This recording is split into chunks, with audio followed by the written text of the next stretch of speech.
అమరావతి విషయంలో మీరు చేసినటువంటి రీసెంట్ అంటే ఈ భూసేకరణ కావచ్చు జరుగుతున్నది.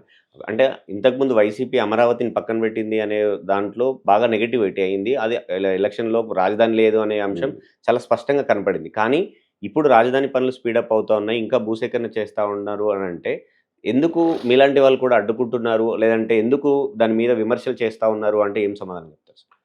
రాజధాని ఎక్కడో చోట కట్టాలి గదా! కట్టాలి. సో, అప్పట్లో 2014లో ప్రభుత్వం ఒక నిర్ణయం తీసుకుంది. ఓకే. ఇక్కడ కడదాం. విజయవాడ, గుంటూరు మధ్యలో. ఇది నదొడ్డున ఉంటుంది. అన్ని పంట పొలాలే. పెద్దగా బిల్డింగులు, జనావాసాలు ఎక్కువ లేవు. అంటే హైలీ డెవలప్డ్ ఏరియా ఏం కాదు. ఇంకా వ్యవసాయ భూములుగానే ఉన్నాయి కాబట్టి దాన్ని డెవలప్ చేసుకుందాం అనుకున్నారు. ఆ రోజున అందరితోనూ చర్చించారు. దాదాపు ఒక 6 నెలల పాటు చర్చలు జరిగినాయి. జరిగినాడు అసెంబ్లీలో చర్చించారు. జగన్మోహన్ రెడ్డి గారు కూడా ఇష్టం ఉన్నా లేకపోయినా మేము దీన్ని సమర్థిస్తున్నాం అని అన్నాడు. ఇంతేకాదు ఈ 30,000 ఎకరాలు చాలు ఇంకెక్కువ కావాలని ఏదో అన్నారు. అవును. అపోజిషన్ లీడర్ అన్నాక ఏదో ఒక సవరణ పెడతారు కదా. అంతకుమించి బ్రాడ్గా ఆయన ఏం వ్యతిరేకించరా. అవును. సర్లే కానివ్వండి అన్నాడు. ఆ రకంగా బ్రాడ్గా అందరినీ ఒప్పించి ఆ రోజున ఆ స్థలాన్ని నిర్ణయించాం. దాన్ని డెవలప్ చేయడానికి ఒక ప్లానింగ్ సింగపూర్ వాళ్ళకు ఒక మాస్టర్ ప్లాన్ ఇచ్చారు. ఆ మాస్టర్ ప్లాన్ ప్రకారం కడదామని అందరికి బాగానే ఉందిలే అన్నారు. తర్వాత పర్టికులర్ బిల్డింగ్ డిజైన్స్ ముందు వేరే వాళ్ళకి ఇచ్చారు. తర్వాత ఫాస్టర్ జాన్ ఫాస్టర్ ఎవరో వాళ్ళకి ఇచ్చారు. వాళ్ళు బాగానే చేశారు డిజైనింగ్. అది పనులు మొదలైనవి జరిగినాయి. జగన్మోహన్ రెడ్డి గారు వచ్చారు, మొత్తానికి మూలపడేశారు. అది అయిపోయింది.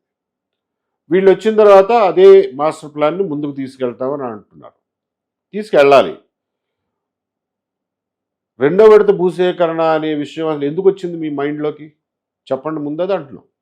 ఎందుకు వచ్చింది ఇది? ఫస్ట్ ఫేజ్ చేయడమే అంత ఈజీ కాదు. మీరు వచ్చింది 2024 జూన్లో.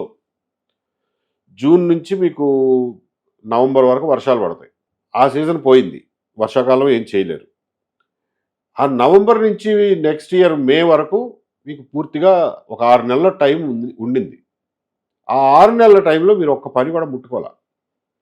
మీరు కాంట్రాక్ట్లు ఇచ్చేసరికి ఏప్రిల్ మే వచ్చేసింది. 2025 ఏప్రిల్ మే వచ్చేసింది. అంటే ఒక సీజన్ పోయింది. మీకున్న 5 ఏళ్లలో ఒక సంవత్సరం పోయినట్టే. పోయింది. ఇంకా 4 ఏళ్ళే మీకు మిగిలింది. 4 ఏళ్లలో మీరు ఇచ్చినటువంటి మాస్టర్ ప్లాన్ని ఇంప్లిమెంట్ చేయాలా, అవన్నిటినీ సాకారం చేయాలా, బిల్డింగులు రావాలా, కొత్త పరిశ్రమలు ఉపాధి అవకాశాలను తీసుకురావాలా. తీసుకురాకుండా రోడ్లు వేసినందు మాత్రాన అక్కడ జనం రారు కదా.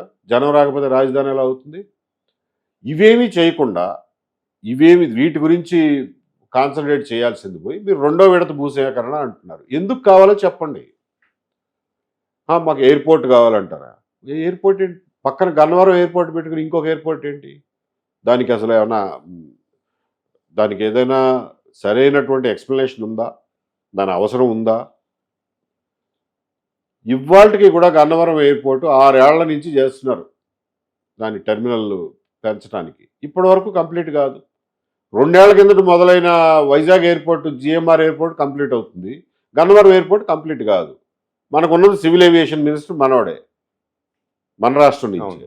అయినా కానీ ఎయిర్పోర్ట్ కంప్లీట్ చేయలేరా? ఎందుకు మీరు అంటే కావాలని చెప్పి గన్నవరం ఎయిర్పోర్ట్ని చంపేద్దామని నిర్ణయానికి వచ్చారా? అందుకనే కొత్త ఎయిర్పోర్ట్ అడుగుతున్నారా ఏంటి? గన్నవరం ఎయిర్పోర్ట్ని ఏం చేస్తారు? గన్నవరం ఎయిర్పోర్ట్ ఎక్స్పాన్షన్ కోసం భూములు తీసుకున్నారు. ఎందుకు తీసుకున్నట్టు మరి? ఇవేం అడగొద్దా? మేము అడిగేది ఏంటంటే రెండో విడత భూ సమీకరణ మీకు ఎందుకు కావాలో చెప్పండి. పర్పస్ ఏంటో చెప్పండి. ఇంతవరకు పర్పస్ చెప్పట్లా. 1000 ఎకరాల రైల్వే స్టేషను, లేదా 1500 ఎకరాల రైల్వే స్టేషను, 2500 ఎకరాలు స్పోర్ట్స్ సిటీ అని కాకి లెక్కలు చెప్తున్నారు. 5000 ఎకరాలు ఎయిర్పోర్టు అని కాకి లెక్కలు చెప్తున్నారు.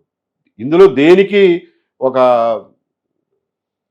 సరైనటువంటి ఎక్స్ప్లెనేషన్ లేదు. అందుకనే దాన్ని ప్రశ్నిస్తున్నాం.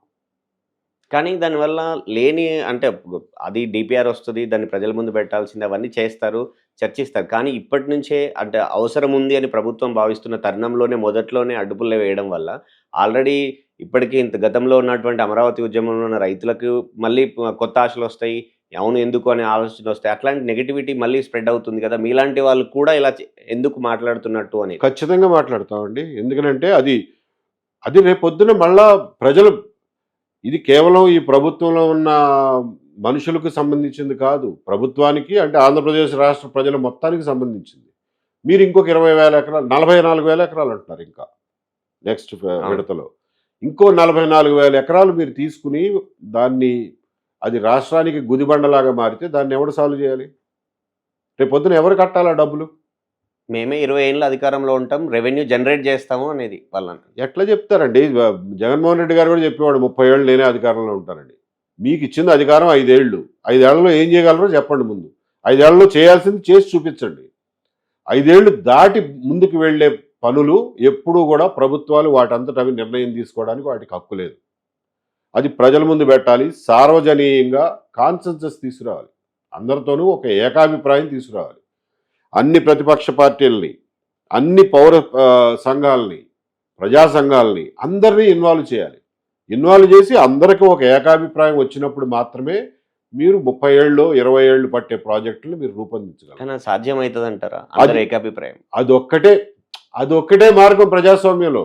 లేకపోతే మీరు ఇవాళ ప్రాజెక్ట్ అనుకున్నారు, 5 ఏళ్ల తర్వాత గవర్నమెంట్ మారింది, ఆ గవర్నమెంట్ తీసి పక్కన పడేస్తుంది. వాళ్ళకేం సంబంధం? వాళ్ళకేం బాధ్యత ఉంది మీ ప్రాజెక్ట్ మీద? అమరావతి ఫస్ట్ ఫేజ్ మీద జగన్మోహన్ రెడ్డి గారికి బాధ్యత ఉంది. ఎందుకంటే ఆయన అసెంబ్లీలో ఒప్పుకున్నాడు. ఎన్నికల ప్రచారంలో కూడా నేను అమరావతి కోసం కట్టుబడి ఉన్నాను, నేను ఇల్లు కూడా కట్టుకున్నానని చెప్పి ఆయన చెప్పాడు. వాళ్ళ చెల్లితో చెప్పించాడు, వాళ్ళ అమ్మతో చెప్పించాడు. కాబట్టి ఆయన కట్టుబడి ఉండాల్సిందే.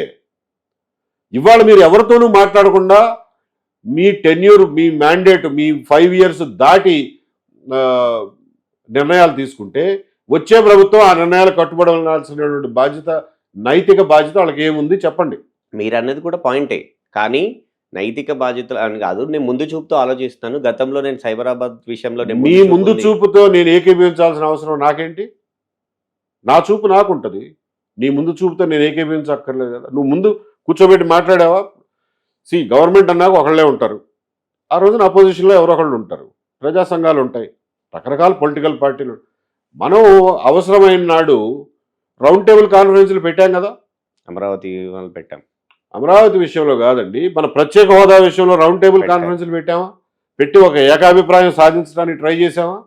కేంద్ర ప్రభుత్వం మీద గొడవ చేయడానికి అందరినీ కలుపుకుని ముందుకెళ్ళామా?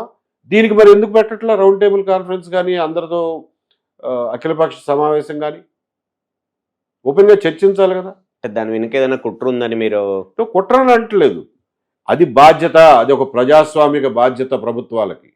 అది ఆ బాధ్యత తీసుకొని నాడు నేనేమి ఆ ప్రాజెక్ట్ని అడ్డుకునే శక్తి నాకెక్కడ ఉంది? సెకండ్ ఫేజ్ని అడ్డుకునే శక్తి నాకు లేదు. నేను ప్రభుత్వాన్ని ఈ ప్రశ్నలు అడుగుతున్నా. ఇవ్వబోయే రైతులకు కూడా ఆలోచించుకోండి అని చెప్తున్నా. మీ పొలాలు మీ ఇష్టం. మీరు ప్రభుత్వానికి సమీకరణ కింద ఇస్తారో లేకపోతే ధర్మసత్రంకి రాసుకుంటారో మీ ఇష్టం, అది మీ ఆస్తి. బట్ ఇచ్చే ముందు ఒకసారి ఆలోచించుకోండి. మీరు కూడా ప్రభుత్వాన్ని అడగండి, ఎందుకు తీసుకుంటున్నారా మా పొలాలు, ఎందుకు మీకు అవసరం అని చెప్పి అడగండి. అందులో మీకు సహేతుకత కనిపిస్తే ఇచ్చుకోండి, నాకేం బాధ లేదు. కానీ రేపు పొద్దున వచ్చే గవర్నమెంట్ దాన్ని రెప్యూడియేట్ చేస్తే ప్రజలుగా మేమెవరం బాధ్యత పడం. ఎందుకంటే ఎంచుకున్న మార్గం కరెక్ట్ కాదు.